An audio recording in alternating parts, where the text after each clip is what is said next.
Kamusta mga apo? Ngayon ay Friday, July 4, 2025.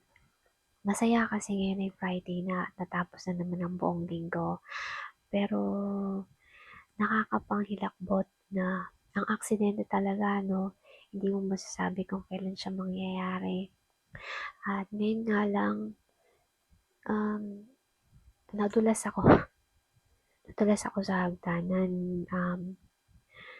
Sa awa ng Diyos, hindi naman malakas yung pagkakabagsak ko, kaya lang syempre, may masakit pa din. Natatawa na lang ako kasi ganun pala pakiramdam ng nag-ski. Nakaka-nervyos siya. Pero sa awa ng Diyos, okay naman ako.